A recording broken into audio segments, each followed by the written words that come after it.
What's up, y'all? Welcome back to episode 3 of From the Interns. Today we're going to be talking about the bye week. It's over. We got Bama ahead of Yep. us.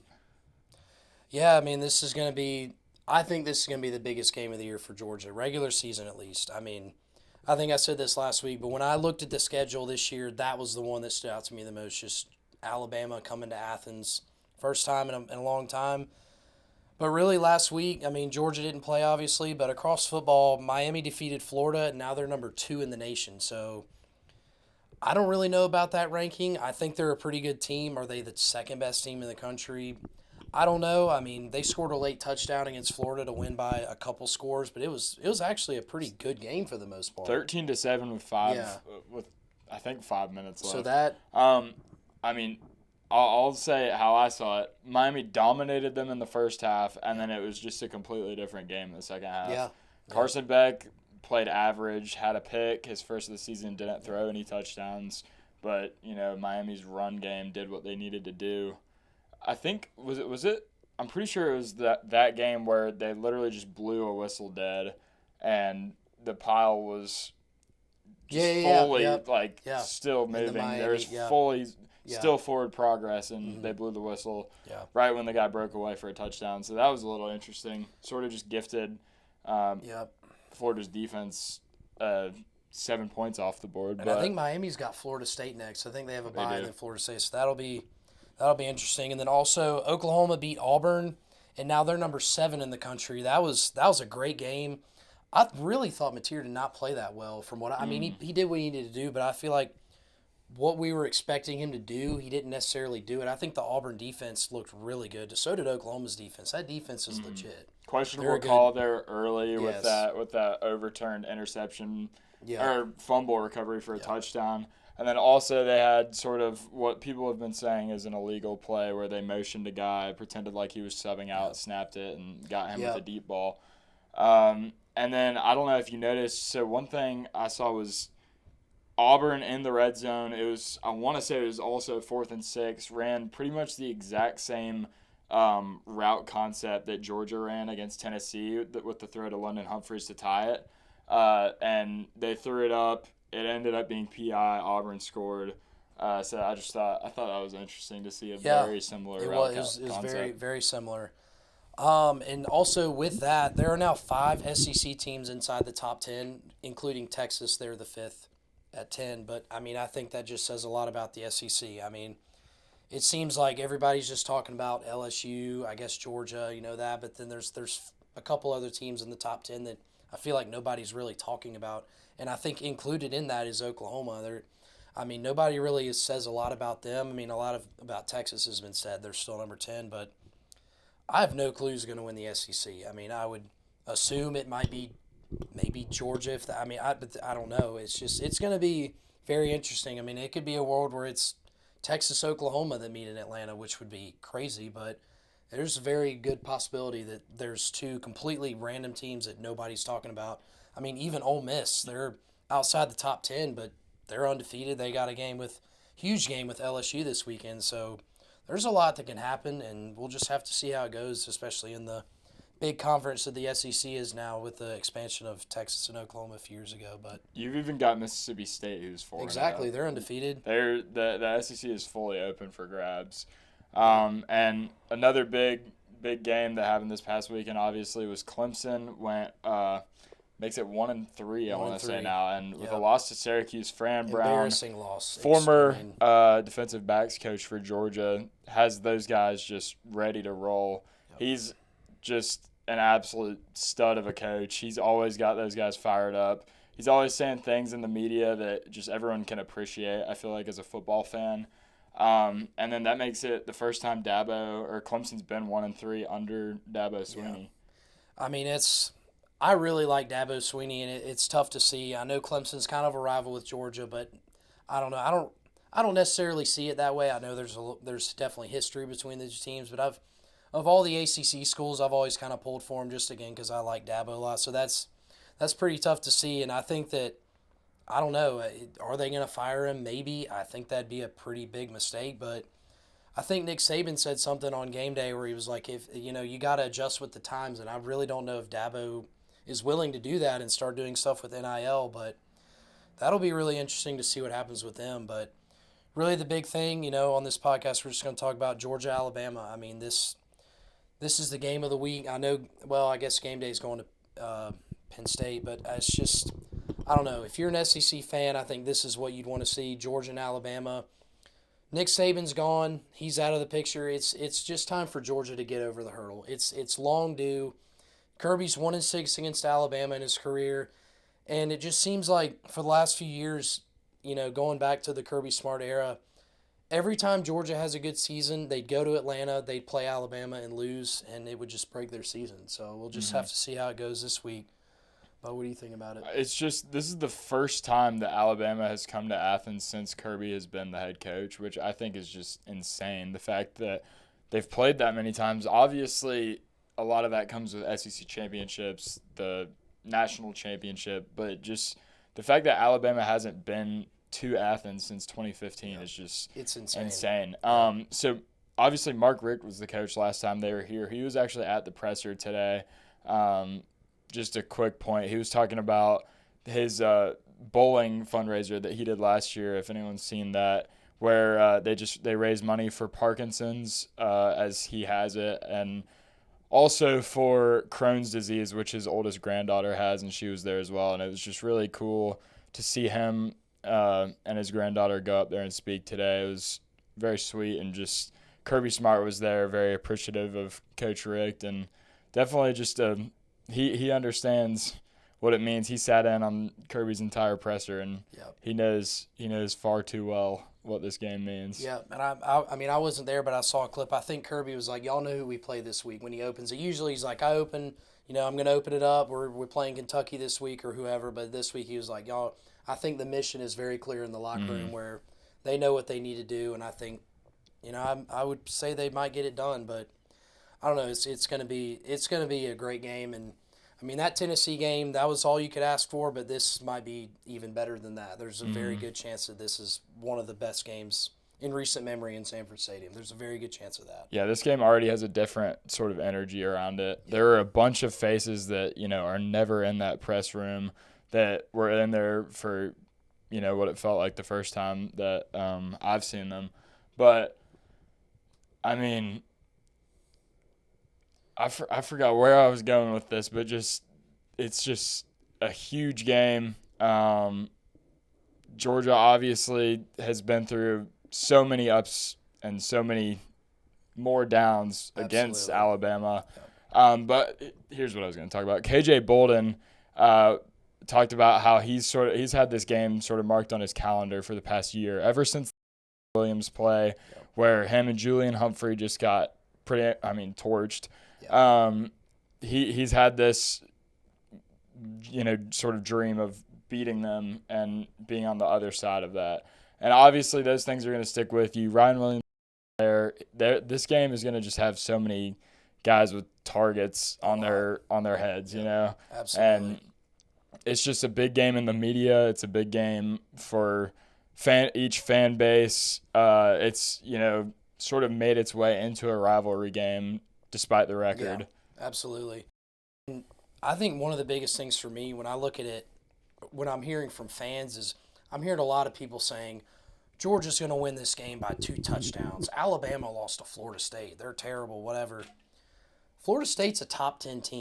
I think they're going to make the ACC championship, and they may win it. I mean, Florida State's a good team. It was a road game, first game of the year, new quarterback. There's a lot of things. I'd be very careful about all these Georgia fans saying that Georgia's just going to run away with this thing, because that's just not how it's going to go. That was one big thing he talked about. Kirby was talking about as well, just how sloppy the weather and just performance of that first game was for both teams.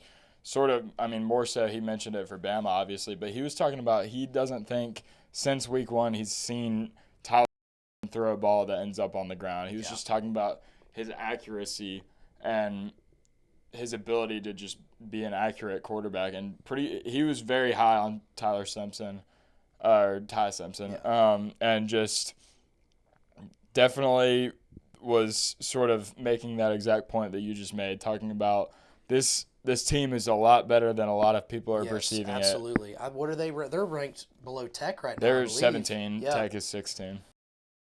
Yeah, I mean, it's just to me, Alabama could be 0-11, and I would still be like, watch out for them because it's just again Kirby's one. It's not a knock on Kirby at all, but it's just this program is tough to beat for whatever reason. Every time Georgia sees those crimson helmets, they just I don't know what it is. There's just something about it, and it's time to get over that. It's time to move on.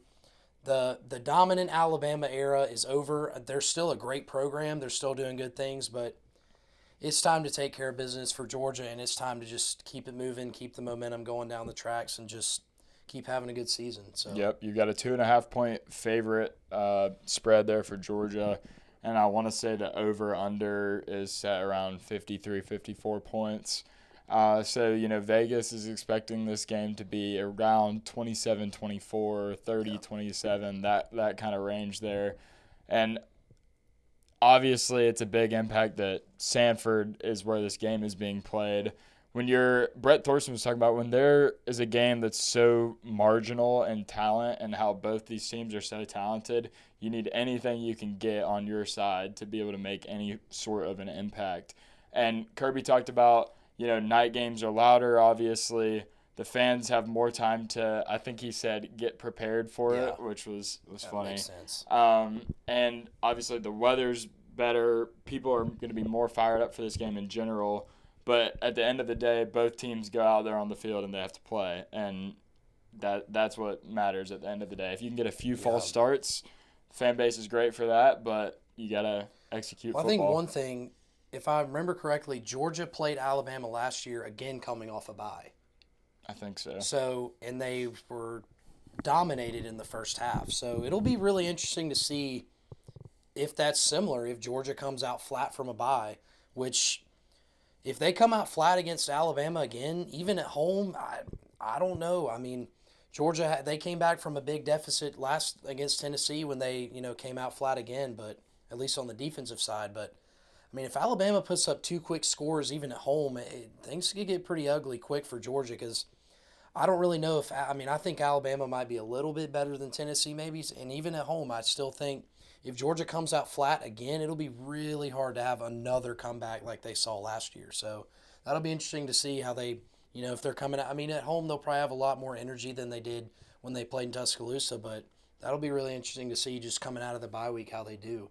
Mm-hmm. I do think this team has sort of a trend of starting off stronger than it did last season. Yeah. Last season was just, it felt like every game Georgia fans watched. Yeah. At least personally, I was like, oh my gosh, where is this team? And then second half, every time they show up and they play. But this season's just so far had a different impact, a different starting speed, different energy. And I don't know if it's from the leadership of Gunnar Stockton or what. But Zachariah Branch was talking about today, Gunnar Stockton, the media talks about how little he talks, but he said Gunner's actually a very vocal guy, very vocal leader, and that he's just a great guy and one of the nicest people he's maybe ever met, he said. So he talked about, he's a West Coast guy. Gunner grew up in North Georgia, and talking about Gunner has 7 cows while he grew up in the city. It's just that sort of bond that they've been able to build already, and through his leadership has just definitely been pretty evident. Yeah, I mean, and there's a lot of good skill players that are going to be playing this game. I mean, Ryan Williams, we haven't even really touched on him yet. I mean, the way that Tennessee's wide receivers looked against Georgia's secondary, I mean, I think if I'm Ryan Williams, I'm hoping that Georgia did not do anything in the bye week to adjust because he's an elite receiver. He's probably definitely one of the better players in all of football. So I'm hoping that Georgia fixed some things in the bye week in terms of their secondary, but we'll see what happens. I mean, they're definitely going to take some shots with Ryan Williams. It wouldn't surprise me if they took some early shots with him. And they also got Bernard, too, who's also I think he's their leading receiver in every category, and he's not even the one people talk about the most. I would argue Ryan Williams and Zachariah Branch are very similar in their ability to create yards after the catch. Ryan Williams, just the way he moves is insane. And obviously people talk about Jeremiah Smith best receiver in college football, and that's sort of a high point guy, not necessarily a yards after catch guy. But Ryan Williams just has. We obviously saw it last year against Julian Humphrey and KJ Bolden. The way he sort of just manipulates the defense after the catch is just unreal. So obviously you have to worry about that, and then Bernard's just been on fire. And I haven't heard much, but I think Jam Miller may be coming back this week. I think it's still up in the air because I know last week they were kind of iffy on it. Yeah, so Kirby was talking about they have a very similar deal that Georgia has, where Georgia has the size, the speed, the fast guy, the small guy, the big guy. He said Bama has the exact same thing, and that just like Georgia plays all of their different, styles of running back, Alabama does the exact same thing. So they're gonna get reps. Jam Miller, I think, will be back probably for this game. That's what I'd heard when he first got hurt. It was like he would be back for the Bama game or the Georgia game. So we'll see what happens there. But yeah, I mean, Alabama's going to try to run the ball. I think Georgia did a pretty good job against Tennessee with the rush for the most part. So if they force Alabama into a lot of passing situations, it could be good for Georgia if they're not able to establish the run on the road. So we'll see what happens there. But you got anything else about Bama? I mean, I'm just going to go, I guess, quick score prediction. I do think Georgia wins this game. Been feeling it all year. Before Bama ever lost to FSU, I was thinking, Georgia is beating that team this year. I'm going to go 30-24 Georgia. I'm going to go around that range. I think it's about a 4 to 6 point win. And, obviously I say that knowing the spread is 2.5. A win's a win, but I think they win by less than a touchdown, more than a field goal. Yeah, I'm going to say 28-24. I think similar. Again, people are saying, oh, Alabama's not good. That's kind of what you might hear from the casual fan that doesn't really, pay attention to a lot of outside of Georgia football. But it's a good Alabama team. They got a lot of good players. And, they're down from what they've been the last couple of years. You're used to seeing them number one in the country. But, again, I think Georgia wins this game at home. I think they finally get over the hump in terms of just getting a really good win against Alabama, but I'd be really careful, come game day, going up to all these Alabama fans and saying, we're going to beat y'all by 30, which, I get you want to say that at game day, you're all fired up, but I'd be really careful to, put them down and just give them no chance because they definitely have a chance. And, Vegas knows it's 2.5 line. They know it's going to be a really close game. I know it's in Athens. Georgia's won 33 straight home games, but none of that matters. This is a completely different team. Bama's coming in. This hasn't happened in a long time, and we'll just have to see. But I think Georgia wins. I'm confident in that, but I'd be really careful just writing Bama off and just saying this is another home game that Georgia's just going to cakewalk through like they've done for the last few years. Yep. And that brings us back to what we talked about last week. So this is either Georgia's end to a 33 home game win streak or Bama has not lost an away game since either 2012 or 2013 against LSU, where the opposing team has not rushed the field. So if Georgia doesn't rush the field and wins, then that breaks that trend. And if Georgia loses, then the 33 game home win streak is over. So something big is going to happen, and some big streak is going to be broken this year. Yeah, and then I guess that's all we got for the Bama game. But in terms of Dawgs in the NFL, Jordan Davis's touchdown after the block kick, that was one of the greatest things I've ever seen. That was actually hilarious, just seeing him. Because, that was like the block the kick, and then I just see Jordan Davis going right down the middle of the field with the ball. I was losing my mind. That was the greatest moment of the entire NFL season. Yeah. He was 18.5. It was either 18.56 or 59 miles per hour. It was the fastest recorded speed ever by a ball carrier over 300 pounds. Yeah. And Jordan Davis is 330, 340. So he was just, you saw in that situation, it's smart to go down. He was not going down the entire way. You knew he was going all the way, and he was flying. So I don't think I've ever seen. You don't see a big man move like that, and you don't. It's cool enough to see a big man touchdown, but to see it in that fashion, where They block the kick, and then he runs it all the way back to just like completely seal the game, even though they were already winning at the time. Is just insane. Yeah, I don't have a pizza performance of the week for Georgia, but that was the pizza highlight of the week for sure. And then also, this was after our last podcast. Nick Chubb scored a touchdown for the Texans in their loss to Tampa Bay. The Texans are obviously having a little bit of a rough season. They're 0-3, so I don't really know how much longer Nick Chubb will play once Joe Mixon comes back, but at least it's good to see Nick Chubb, still have his good moments at his later point in his career.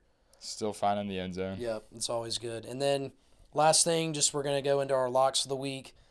I've got Wake Forest plus 14.5 over Georgia Tech. I think Tech wins this game. I'm not saying Georgia Tech's going to lose. They'll win, but it's a noon kick. Tech's on the road. I don't know. I could see them winning by maybe like a 28-17 kind of game, like a low scoring. I mean, it's an early kick. I feel like those early kicks on the road are always kind of tough to do. You got to get up early. You're not going your usual routine at home. So I think Wake Forest 2 touchdowns plus the half point is a decent line. And then I think Oregon plus 3.5 over Penn State. I think Oregon might win this game outright, but I think the field goal's safe. I think either way it's going to be a really, really, really close game. And if you're not a SEC fan or whatever, if you're just a whatever football fan, you're going to have a pretty tough time, I think, flipping between Georgia, Alabama, and Oregon, Penn State, because those are going to be 2 incredible games. But, yeah, I think Dan Lanning, I think they're going to get it done. I think they're going to win the game outright, but I think 3.5 is a safe line. Yep. And then, don't take everything I say with a grain of salt. I'm 0-4 in these, so, hopefully I don't jinx anything here. But first off, I'm going FSU 6.5 over Virginia. I think, like we said earlier, FSU is just a contender for the ACC championship. They're a good team. They beat a good Alabama team, and I think that just says to how much they're going to be able to accomplish and how Mike Norvell's been doing with that program. So I think they cover that 6.5 point spread over Virginia, and then this one hurts to say because I really don't want to be wrong, but I'm going Georgia 2.5. I honestly, if we were not doing spreads, would just say just Georgia outright, because I think there's no point in ever risking 1 or 2 points when the spread is that low over a few dollars. But give me Georgia outright over Alabama. Like we said in the whole breakdown, I think this is the year Georgia does it. I think Sanford Stadium is going to be absolutely rocking. I think this is going to be the loudest that place gets ever. Absolutely. And that, that could be a hot take, but right now the record was, I think, 2022 Tennessee, and that game meant so much less, than this game means. And obviously, Tennessee was the 1, Georgia was the 3.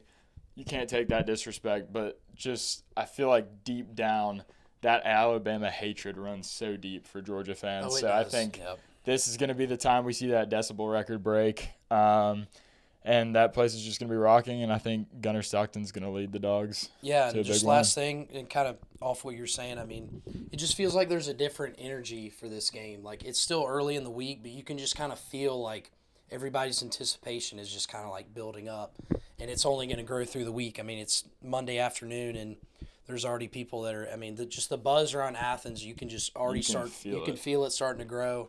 And by Saturday at kickoff will probably be 15 minutes late, but it'll be like 7:45. It's gonna be absolutely insane. Yeah, people have already been talking about how badly they can't wait for the weekend. Obviously, it's Monday, but I myself have 6 friends from schools in Alabama coming to watch this game. Not even going to Alabama. They're Auburn, Samford, Georgia Tech friend is coming to stay with me. A lot of people just around the Southeast are looking forward to this game. When you got a game like this where there's people from other schools that don't like either team that just want to be here to witness that happening, I think that says a lot about this matchup. It's going to be nuts. I really wish College Game Day was coming. I understand that Oregon Penn State is a 3-6 matchup or whatever it is, but I don't know. I think in terms of what that game day would have brought to Athens, I think they missed an opportunity there, but I understand that, they got to look outside the SEC, and Georgia had it last week or 2 weeks ago against Tennessee. But, yeah, I can't even imagine what Athens is going to look like this weekend. So it'll be really exciting to see what happens. And hopefully Monday on the podcast we'll be able to talk good about Georgia, but we'll see how it goes. It's going to be one of the best games in Athens in recent memory. So we'll see how it goes. Yeah, we'll see how it goes.